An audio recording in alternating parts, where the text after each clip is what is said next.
Hello friends, welcome back to my channel study station. तो आज का हमारा जो टॉपिक है वो होगा एंटी कैंसर ड्रग के बारे में। Anti cancer drugs. अब नाम से आपको ये तो पता लग गया होगा कि एंटी कैंसर ड्रग्स मतलब जो कैंसर के ट्रीटमेंट में यूज़ होती है। आज मैं उनकी क्लासिफिकेशन के बारे में आपको पढ़ाऊँगी। और एंटी कैंसर ड्रग को हम एंटी नियोप्लास्टिन ड्रग्स भी बोल देते हैं।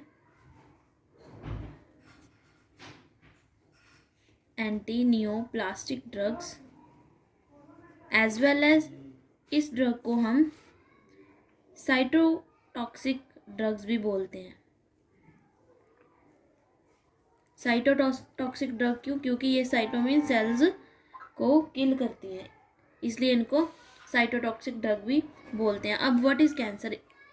कैंसर क्या होता है? मेनली मैं ब्रीफली आपको बताऊं तो कैंसर क्या है? अनकंट्रोल ग्रोथ ऑफ सेल्स है। हमारी बॉडी में जो सेल्स की ग्रोथ होनी स्टार्ट हो जाती है, जो कंट्रोल नहीं होती, उनको बोलते हैं, उनके कारण कैंसर हो जाता है। अब कैंसर के ट्रीटमेंट में जो ड्रग यूज़ हो जाती है उन्हें एंटी कैंसर ड्रग्स बोल दिया जाता है। अब आपको नॉर्मली तो पता होगा कि कैंसर के ट्रीटमेंट में कीमोथेरेपीज़ की जाती हैं, रेडिएशन से भी थेरेपीज़ की जाती हैं।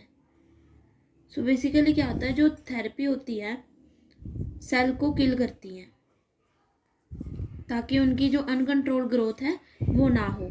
तो जो थेरेपीज़ हैं उनमें ये एक साइड इफ़ेक्ट देखा गया। साइड इफ़ेक्ट नहीं, मेनली वो क्या है, जो मूवमेंट होती है सेल की, जो सेल मूव करते हैं, मूवमेंट वाले सेल, उनको किल नहीं करती थी थेरेपीज़। मूवमेंट सेल्स को थेरेपीज़ जो हैं किल नहीं कर सकती, जिसके कारण ड्रग्स कीमो के साथ साथ लेना नेसेसरी हो गया कैंसर को किल करने के लिए, मीन्स सेल की ग्रोथ को किल करने के लिए। तो इसके बारे में अब कौन कौन सी ड्रग्स हैं, क्लासिफिकेशन क्या है, उसके बारे में हम अब आगे पढ़ेंगे। साथ में आपको एक टेबल बन जाएगा क्लासिफिकेशन का और नोट्स में हेल्प करेगा। बेसिकली जो एंटी कैंसर ड्रग है वो 4 तरह की है। सबसे पहले आ जाते हैं एल्काइलेटिंग एजेंट्स। अगर हम इन सब ड्रग्स और इन सब क्लासिफिकेशन जो मैंने आपको बतानी है, नॉर्मली मैकेनिज्म ऑफ एक्शन क्या होगा, ये सेल की ग्रोथ को रोकेंगे। मैं साथ साथ में आपको एक्सप्लेन कर दूंगी। एल्कालाइन एजेंट्स जो हैं इनका मैकेनिज्म ऑफ एक्शन क्या है, ये क्या करते हैं। अब हमारे सेल के अंदर क्या होता है, हम थोड़ा बेसिक में जाते हैं। सेल जो है इसकी ग्रोथ कैसे होती है, इसके अंदर जो भी जीन्स वगैरह होते हैं उनमें डीएनए आरएनए होता है बेसिकली फैक्ट, जिसके साथ हमारे सेल की ग्रोथ होती है। अब डीएनए में हमने क्या देखा, 3 बेसिक बेस होते हैं, नाइट्रोजन बेस, शुगर और एक होता है फॉस्फेट ग्रुप। ज़्यादा डीपली ना जाते हुए मैं आपको थोड़ा थोड़ा ब्रीफली में बताती हूँ। जो नाइट्रोजन बेस है इनमें होते हैं प्यूरिन और पिरिमिडिन। प्यूरिन कौन कौन से होते हैं इसमें, एडेनिन और गुआनिन।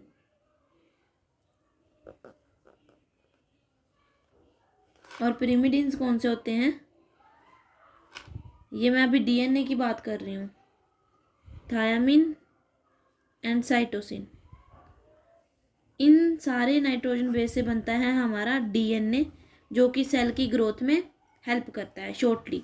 और अगर इन सब में थायामिन को हटाकर साइटोसिन के साथ यूरासिल लगा दिया जाए तो ये सारे जो नाइट्रोजन बेस है ये आरएनए की ग्रोथ में हेल्प करते हैं, जो आगे जाकर फिर एक सेल की डेवलप में हेल्प करता है। तो बेसिकली एंटी कैंसर ड्रग का ज़्यादातर मैकेनिज्म ऑफ एक्शन यही होगा कि ये या तो थायामिन के साथ कंबाइन हो जाती होगी और आगे रिएक्शन एंजाइम को नहीं करने देगी, जिससे कि नाइट्रोजन बेस नहीं बनेगा, न्यूक्लियस नहीं बनेगा, ठीक है, और डीएनए की ग्रोथ नहीं होगी और फिर सेल की ग्रोथ नहीं होगी। ये सारा इसका मैकेनिज्म ऑफ एक्शन सारी क्लासिफिकेशन का होगा। अब अल्कलाइन एजेंट्स में क्या होता है, अब सबसे पहले क्लासिफिकेशन है अल्केलाइटिंग agents.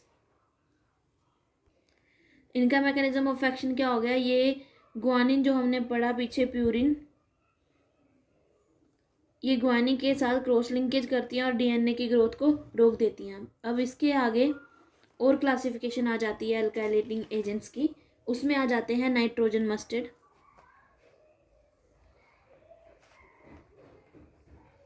Nitrogen mustards,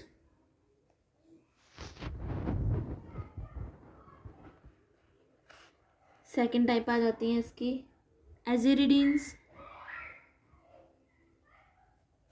and third type इसकी आ जाती है अल्काइल सल्फोनेट्स। अब एक एक ड्रग की एग्जांपल दूंगी मैं हर एक क्लासिफिकेशन में। नाइट्रोजन मस्टर्ड में एग्जांपल हो गई, जैसे हो गया क्लोरम्ब्यूसिल, क्लोरम्ब्यूसिल इसमें ये यूज़ हो जाता है ज़्यादातर ल्यूकीमिया में, ब्लड कैंसर में। सेकेंड ड्रग इसमें आ जाती है साइक्लोफोस्फामाइड, साइक्लोफोस्फामाइड।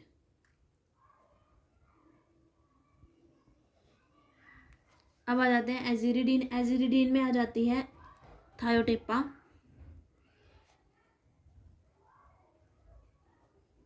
अल्काइल सल्फोनेट्स में आ जाते हैं बुसल्फान। ये हो गई फर्स्ट टाइप। अब सेकंड जो होते हैं वो हमारे हैं, सेकंड वन आ जाती हैं एंटी मेटाबोलाइट्स। एंटी मेटाबोलाइट्स की आगे ड्रग्स की एग्जांपल है, first one methotrexate, methotrexate, mercaptopurine, मरकैप्टोप्यूरिन,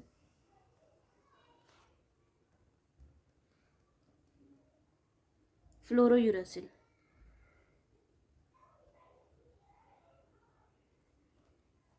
third type आ जाती है इसकी एंटीबायोटिक्स,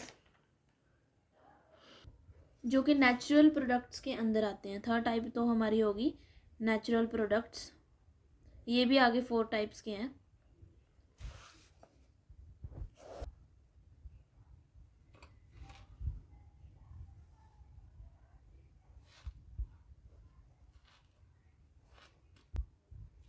नेचुरल प्रोडक्ट्स जिनमें पहले आ जाते हैं विनका एल्कलॉइड्स।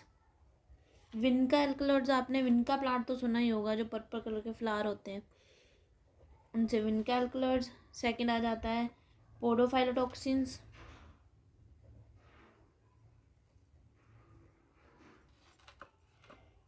टैक्सिन्स एंड एंटीबायोटिक, जो नेचुरल प्रोडक्ट्स में आते हैं। ये नेचुरल स्पीशीज से एक्सट्रैक्ट की जाती है। और fourth and last one type आ गई इसकी मिसलेनियस, मतलब अलग अलग तरह के 2 ड्रग आ जाती हैं, जैसे फॉर एग्जांपल ले लो सिस्प्लेटिन हाइड्रोक्सी यूरिया। और ये हमारी एंटी कैंसर ड्रग्स की क्लासिफिकेशन है। और इनके आगे मैकेनिज्म ऑफ एक्शन जो है मैं आपको फर्दर एक्सप्लेन करूंगी नेक्स्ट वीडियो पार्ट 2 में। Thank you so much and please subscribe my channel if you like it.